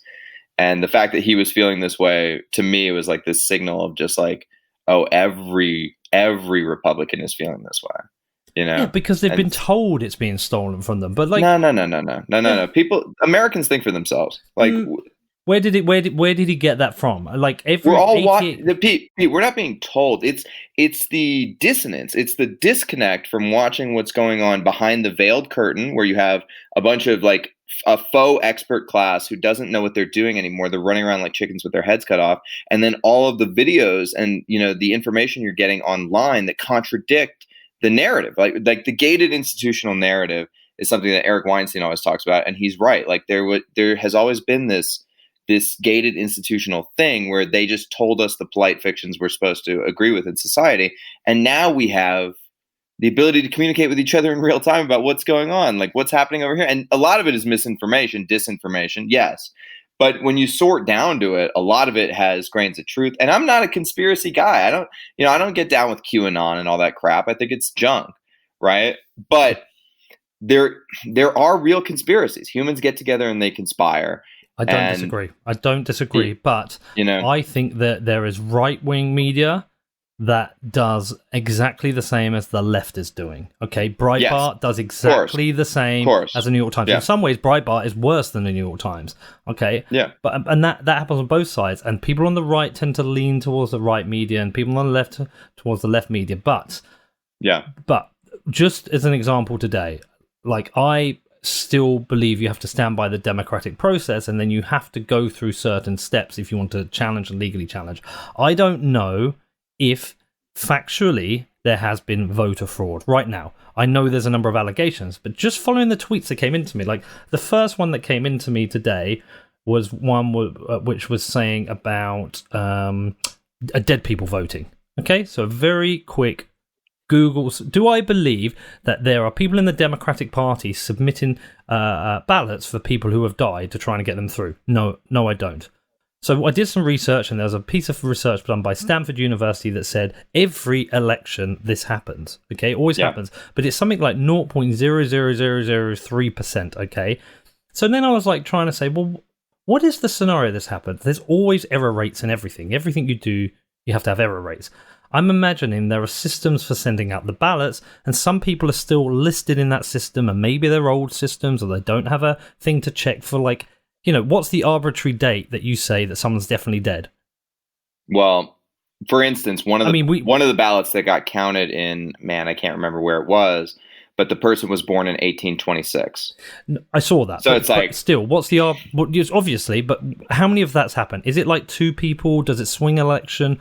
Probably not. But also, some of them, what they're saying is some people die between casting their ballot and the election, and they are double checked. And these people, there are checks and balances in place to check whether people are alive. These are removed, but there's naturally going to be errors in the system. Yeah, of course. I imagine you could find, if you went through the whole of the national and every single vote, you might find errors of Republican people who are dead who have voted. Yes, of course. So that was the first one. That was the first one that came up.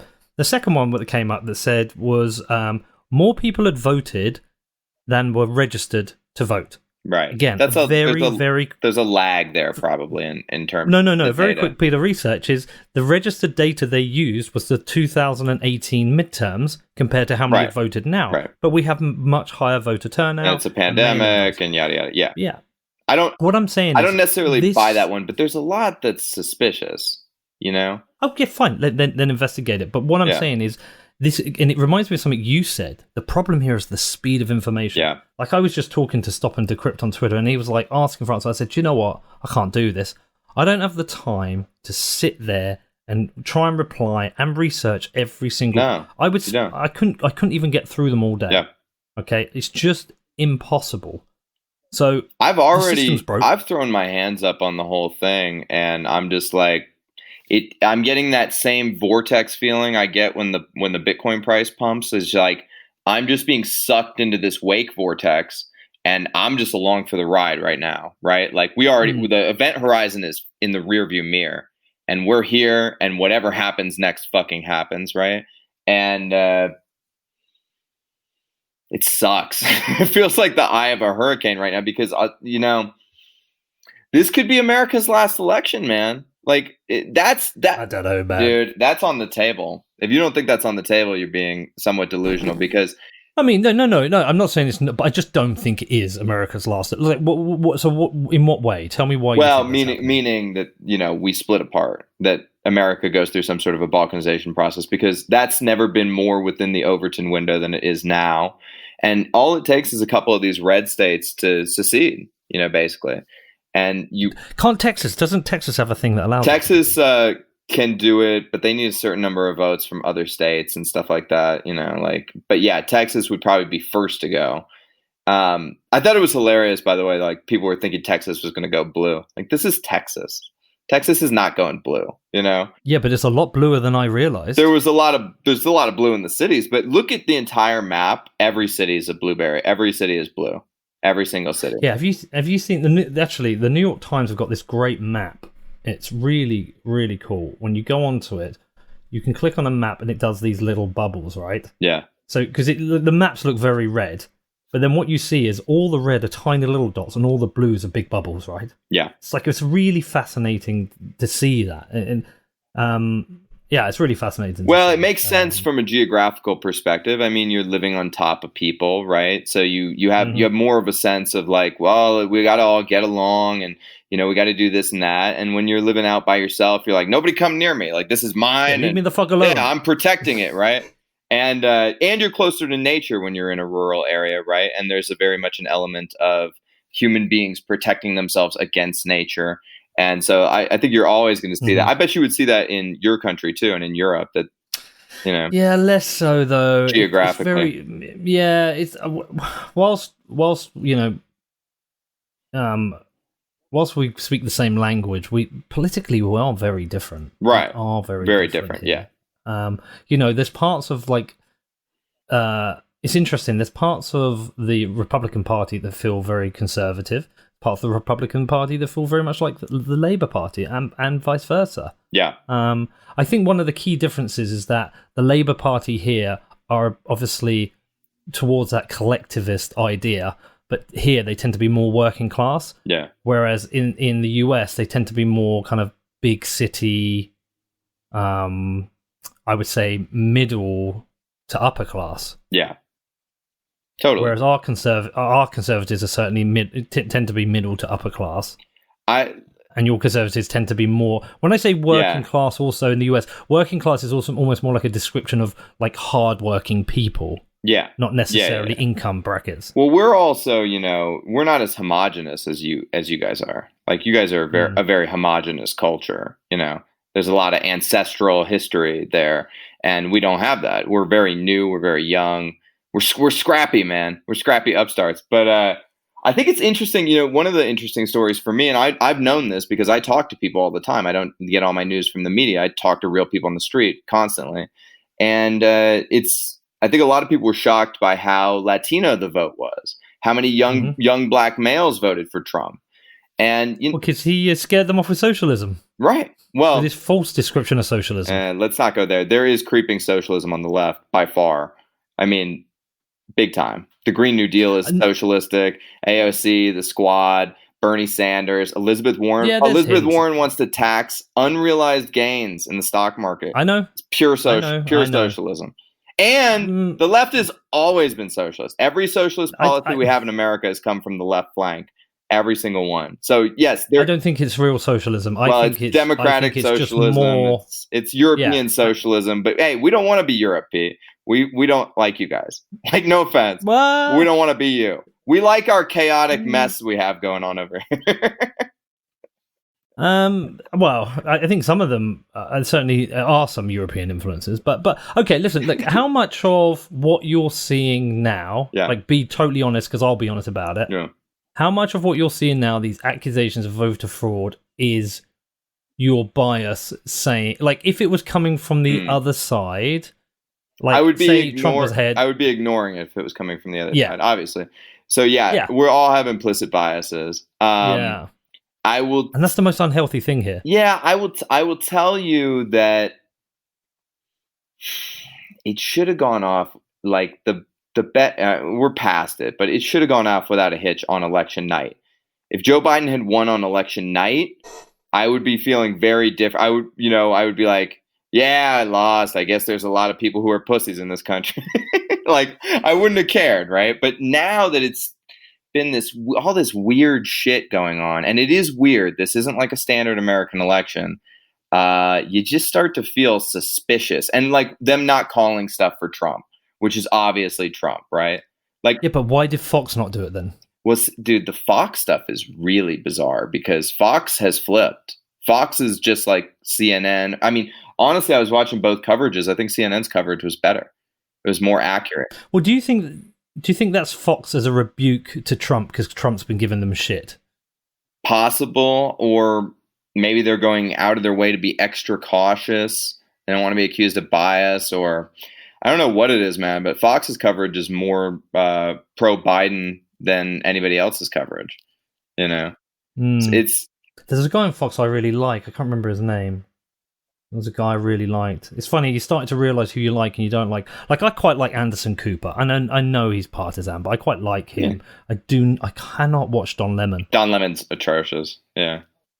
He's so smug. That's why it's like hard to, he just thinks he's better than everybody, right?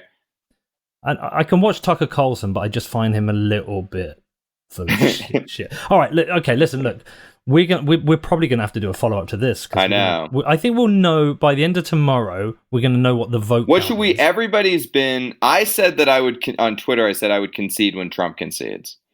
Because I do... I think... Yeah, but he might not concede. They're going to drag him out, right? I mean, somebody's going to be put in at some point. Like... It's whoever the next president really is. We may have to wait till January to like fully settle up if it's going to be this like months of fighting and stuff, which it'd be funny. The funniest thing about it is like the price keeps. It's now at like a $15,000 bounty. It could be a $20,000 bounty, and then it's a $10,000. A good thing I hedged it back when we made it. When we made it, I think it was I think the price was like $10K maybe.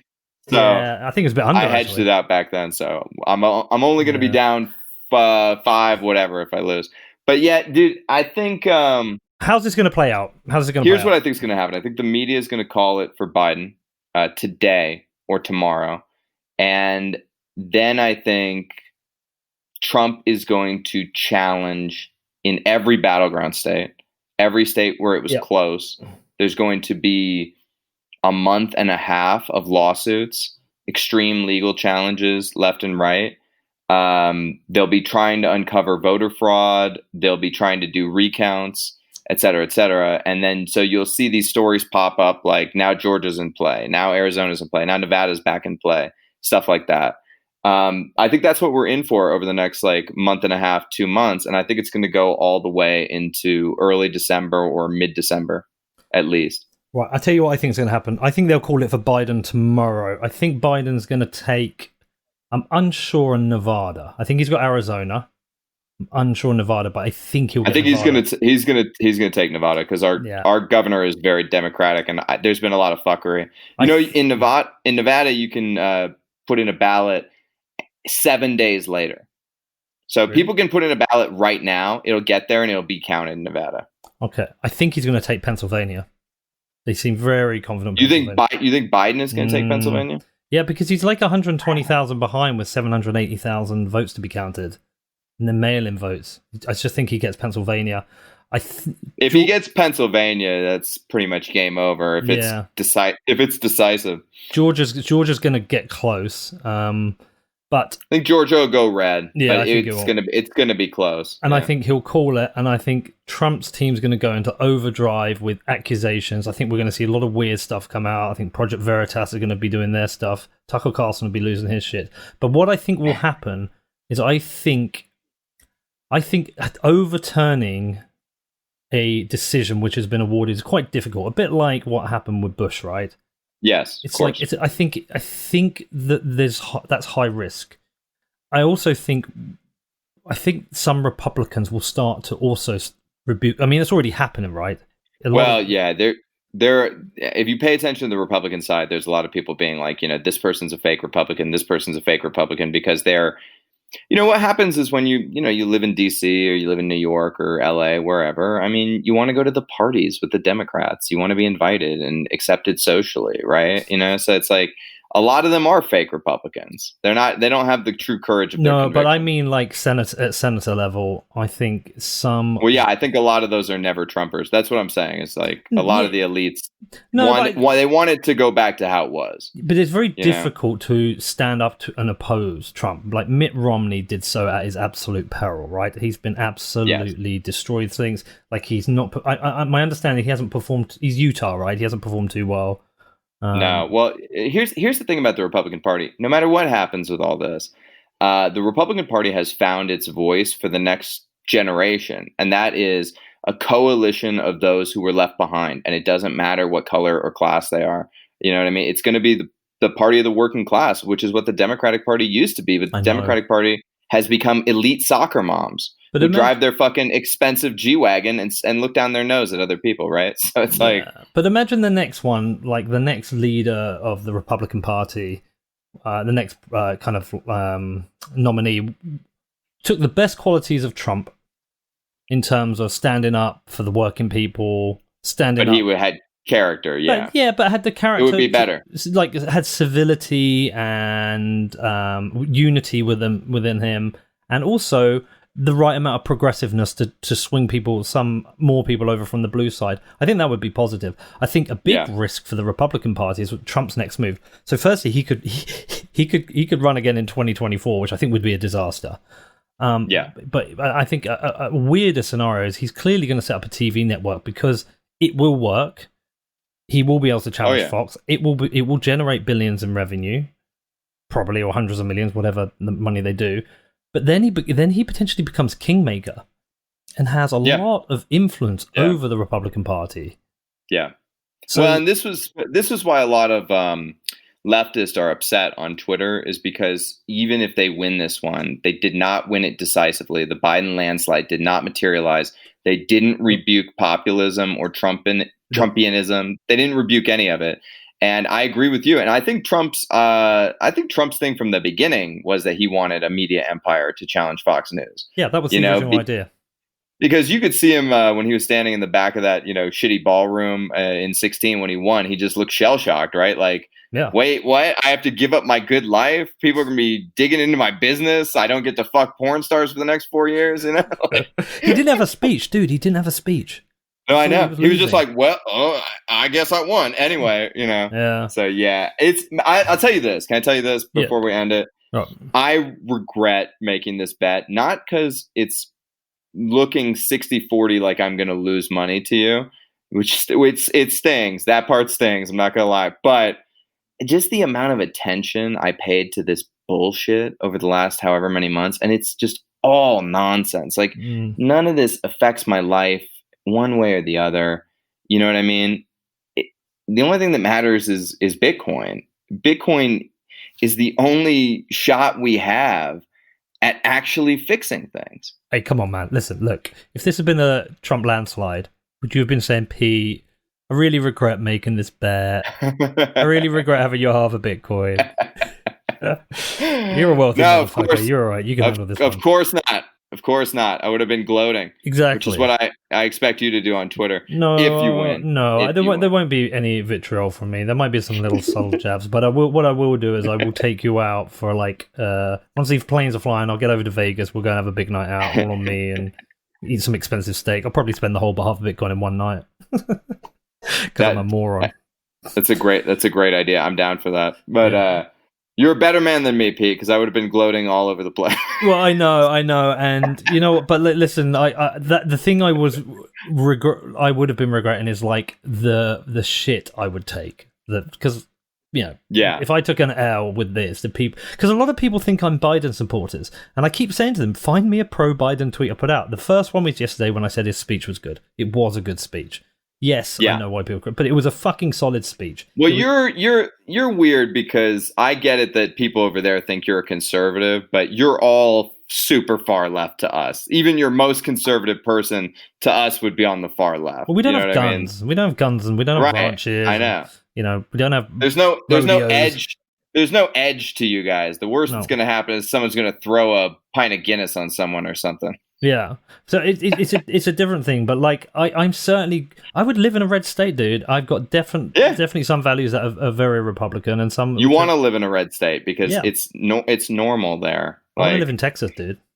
yeah, I'm feeling the call to go to Texas too. Also, the Unchained Cap guys are like, get out to Texas. Yeah, you got to, man. Well, listen, we should both go and visit at the same time. Go and have a night out there. I mean, Austin's great. I like Dallas, but we should go out there and have a big night. But listen, look, this isn't over. I'm down. This shit isn't over. We'll obviously see what fuckery happens over the next couple of days, and maybe we'll do something next week. Yeah. All right. Peace out, brother. All right. Thanks for your Bitcoin. Peace, man. All right. How was that? Did you enjoy that? I had a blast recording that with HODL. I really like the guy. He's a lot of fun to talk to. We've had a lot of banter about this through the whole last few months since we made the bet. A lot of things going on DMs and telegrams, and we know the private conversations we had. So a lot of people think I'm a Biden supporter, but you'll struggle to find a pro-Biden tweet from me. I said yesterday I thought his speech was very good, because it was just a very good speech, but I haven't tweeted pro-Biden tweets because I'm not a huge fan of Biden. I'm not a huge fan of Trump either. I just felt like he would lose the election, and I think there was a lot of overconfidence about Trump winning again. Actually, it was a lot closer. Yeah, it's clearly a very close election. But yeah, so me and HODL have been discussing this. He knows my actual real views. He knows I'm not a supporter of Biden. So yeah, it might turn out to be a bit of a shit show between now and the inauguration. There's a lot of weird stuff going on. A little bit of fuckery, it seems, on both sides. A lot of allegations of fraud. I don't know if these are true, but it's definitely something I'm going to be keeping an eye on. And like I said, if you want to hear more about Trump and the left-right divide in America, I have been making this series for my other show, Defiance, called Chaos. It was originally called The Accidental Dictator, and I was going to look at Trump's dictatorial tendencies, but it just didn't work, and I felt like there was a better story to tell about the divide. So yeah, that's worth checking out. That's at defiance.news. Outside of that, if you want to reach out to me, my email address is hello@whatbitcoindid.com. I do reply to anyone, so feel free to get in touch. And also, would love a review on iTunes. If you've got time, it'll take a couple of minutes, but go and leave me a review on iTunes. Outside of that, have a great weekend, and I'll see you all next week.